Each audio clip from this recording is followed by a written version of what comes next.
ऐसी magical diet के बारे में बात करने वाले हैं जो बहुत तेजी से क्रिएटिनिन को डाउन करती है। मगर जैसे जैसे क्रिएटिनिन डाउन होता है वैसे वैसे पेशेंट की कंडीशन और खराब होती चली जाती है।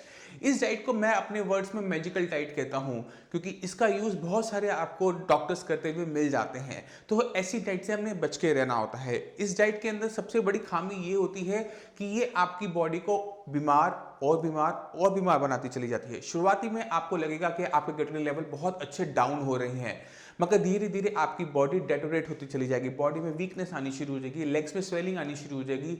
आपकी बॉडी में इतना प्रोटीन नहीं होगा कि आपका हीमोग्लोबिन यानी खून भी बन पाए, जिससे क्या होता है कि लेवल चाहे डाउन हो गए मगर पेशेंट बेड से उठ नहीं पाता, उसमें इतनी वीकनेस आ जाती है।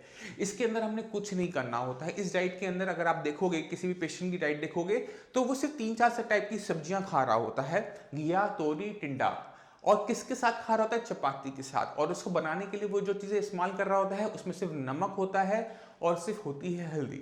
अगर एक ऐसा पेशेंट जो सिर्फ घिया, तोरी, टिंडे पे रह रहा है, तो शुरुआत के 2-4 दिन तो वो खाने को खा लेता है, मगर कुछ टाइम के बाद उसको इस खाने से परेशानी होनी शुरू होती है, वो खाना नहीं खा पाता, उसे वॉमिटिंग आनी स्टार्ट हो जाती है। और जैसे जैसे वो अपना खाना कम करता चला जाता है, उसकी बॉडी के अंदर जो फूड का इंटेक है वो कम हो गया, जिसकी वजह से उसकी जो मसल्स हैं वो खत्म होनी शुरू हो जाती है, बॉडी वीक होनी शुरू हो जाती है।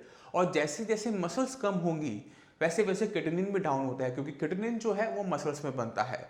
तो ऐसे पेशेंट जब अपनी रिपोर्ट देखते हैं तो बहुत खुश होते हैं कि मेरे लेवल डाउन हो गया, मगर आने वाले टाइम के अंदर लेवल भी बढ़ते हैं और कंडीशन और सीवियर होनी शुरू हो जाती है, क्योंकि बॉडी के अंदर अब प्रोटीन की डेफिशिएंसी होनी शुरू हो जाती है। क्योंकि किडनी फेलियर का पेशेंट यूरिन के थ्रू भी प्रोटीन को लॉस कर रहा है। जब भी वो यूरिन जाता है प्रोटीन थोड़ा बॉडी से बाहर निकल जाता है और वो खाने के अंदर उस प्रोटीन को फुलफिल नहीं कर रहा, जिसकी वजह से बॉडी में प्रोटीन की डेफिशिएंसी होगी। अब प्रोटीन की डेफिशिएंसी से क्या होता है कि आपका खून पतला हो जाता है। खून पतला होने की वजह से वो आपकी वेसल से, आर्टरी और वेन से निकल के आपके लेग के आसपास एक्यूमुलेट होना शुरू हो जाता है। तो आपकी लेग में स्वेलिंग आ जाएगी, आपको चलने में दिक्कत होगी। दूसरी दिक्कत क्या होगी? क्योंकि आपकी बॉडी में अब प्रोटीन नहीं है, तो वो प्रोटीन अब हीमोग्लोबिन यानी खून में कन्वर्ट नहीं हो पाता, तो बॉडी के अंदर हीमोग्लोबिन की बहुत ज़्यादा डेफिशिएंसी देखने को मिलती है। ऐसे पेशेंट अगर एरिथ्रोपोइटिन के इंजेक्शंस भी ले रहे हैं तो भी उनके अंदर हीमोग्लोबिन बढ़ता हुआ नहीं देखा जाता, क्योंकि यहाँ पर अब कभी प्रोटीन की होनी शुरू हो गई है। अगर खून बनाना है बॉडी के अंदर तो बहुत सारी चीज़ों का एक साथ होना ज़रूरी होता है। प्रोटीन है, आयरन है, B12 अपना विटामिन हो गया, और साथ में एरिथ्रोपोइटिन, ये सारी चीज़ें आपस में मिलती हैं तब जाके हीमोग्लोबिन बनता है। तो हमने क्या किया? हमने ऐसी डाइट को फॉलो करके अपनी बॉडी में से प्रोटीन की डेफिशिएंसी तैयार कर दी, जिसकी वजह से अब बॉडी के पास प्रोटीन ही नहीं है हीमोग्लोबिन बनाने के लिए, जिसकी वजह से लेवल डाउन होते हैं। और एरिथ्रोपोइटिन का इंजेक्शन लेने के बावजूद भी, आयरन का इंजेक्शन लेने के बावजूद भी आपका जो ब्लड है वो बनने में दिक्कत होती है। तो जितने भी किडनी फेलियर के पेशेंट हैं, मैं उनसे रिक्वेस्ट करता हूं कि ये जो खतरनाक डाइट होती है जिसमें आपके लेवल जरूर डाउन होते हैं, इसको फॉलो नहीं करना चाहिए। क्योंकि माना आपके क्रिएटिनिन लेवल बहुत तेजी से डाउन होंगे, मगर इसमें किडनी अपने फंक्शंस को नहीं बढ़ाती।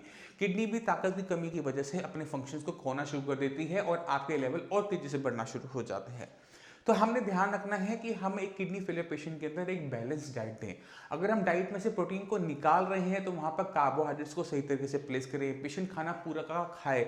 ये ना हो कि खाना खाना वो बंद कर दे, क्योंकि उससे उसके लेवल जरूर डाउन होंगे but condition day by day severe होगी। ये एक ऐसी छोटी सी चीज़ है जिसे कर आप क्रिएटिनिन को डाउन कर पाएंगे, लेवल को देख के खुश होंगे, मगर कंडीशन खराब होगी। तो हमने इस चीज़ से दूर रहना है, हमने अपनी किडनी की फंक्शनिंग बढ़ानी है, किडनी की फिल्ट्रेशन यूनिट बढ़ानी है। तो मैं आपको एक टेस्ट के बारे में बताता हूँ। अगर हम वो टेस्ट करवाते हैं तो उससे हमें पता लगता है कि हमारी किडनी कितना क्रिएटिनिन को बॉडी से बाहर निकाल रही है। टेस्ट का नाम है, यूरिन का टेस्ट है, प्रोटीन क्रिएटिनिन रेशियो टेस्ट। तो हमने क्या करते हैं, इसके अंदर 24 घंटे का यूरिन का सैंपल लेते हैं, उस सैंपल को हम लैब भेज देते हैं और उनसे पूछते हैं बताओ इसमें कितना क्रिएटिनिन आ रहा है। तो उन्होंने बताया कि हमारा क्रिएटिनिन आ रहा है 50 के आसपास आ रहा है। फिर हम अपना ट्रीटमेंट शुरू करते हैं। ट्रीटमेंट करने के बाद 1 महीने के बाद हम क्या करते हैं, हम दोबारा से 24 घंटे का सैंपल अपना यूरिन का इकट्ठा करते हैं और लैब को देकर आते हैं। अब उनसे पूछते हैं कि कितना आपका इसमें क्रिएटिनिन निकला। तो अगर वो कहते हैं कि इसमें से 100 निकला, 150 निकला, मतलब क्रिएटिनिन पहले से किडनी से ज़्यादा बाहर आ रहा है, यानी किडनी पहले से बेटर काम कर रही है। और इसी तरीके से हमने अपना बॉडी के अंदर वेस्ट मटेरियल को बाहर निकालना है, ना कि अपनी मसल्स को खत्म कर कर इतनी खराब डाइट को फॉलो कर कर। क्योंकि घिया तोरी टिंडे जैसी डाइट के ऊपर पेशेंट लाइफ टाइम नहीं रह सकता। इसी वजह से साइंस इंजीनियरिंग में ये वाली डाइट जिसके अंदर क्रिएटिनिन बहुत तेजी से डाउन होता है प्रिस्क्राइब नहीं की जाती, मगर पेशेंट्स को बताया जाता है कि इसको करने से ऐसा होगा और आपने नहीं करना। इस चीज़ को हमेशा अपने माइंड में रखिए, ध्यान में रखिए कि आप कौन सी डाइट और किस तरह की डाइट फॉलो कर रहे हैं। आपने अपना वेट लूज नहीं करना। क्यों नहीं करना, मैं आपको वो भी समझाता हूँ। क्योंकि किडनी फेलियर का पेशेंट अगर वेट अपना बहुत तेजी से लूज कर लेता है, तो अगर खुदा ना खास्ता पेशेंट को डायलिसिस की जरूरत पड़ जाती है, तो बॉडी इतनी वीक होती है कि डायलिसिस को सह नहीं पाती और पेशेंट का जो सर्वाइवल रेट है वो बहुत तेजी से कम हो जाता है। हमारा जो हर्ट है वो भी मसल्स का बना हुआ है। जब आपकी बॉडी में से मसल्स निकल रही हैं तो आपका हर्ट की मसल्स भी जा रही हैं, जिसकी वजह से आपका जो हर्ट है वो वीक होना शुरू हो जाता है और पेशेंट को कार्डियोवास्कुलर यानी हर्ट की दिक्कत आनी स्टार्ट हो जाती है, जिससे पेशेंट की कॉम्प्लिकेशंस कम नहीं होती, वो बढ़ना शुरू हो जाती है। तो ऐसी डाइट जहाँ पर बहुत ज़्यादा रिस्ट्रिक्शंस हो, बहुत ज़्यादा लिमिटेशन हो, ऐसी डाइट जो आपको मोनोटोमसली एक ही डाइट खानी पड़े, उसको हमने बचना है। क्योंकि ये बैलेंस डाइट नहीं होती, इसमें सारे विटामिन मिनरल्स नहीं आ रहे होते, प्रोटीन नहीं आ रहा होता, जिसकी वजह से बॉडी डेटोरेट होती चली जाती है। तो हमने ऐसी डाइट से पूरी तरह से बचना है।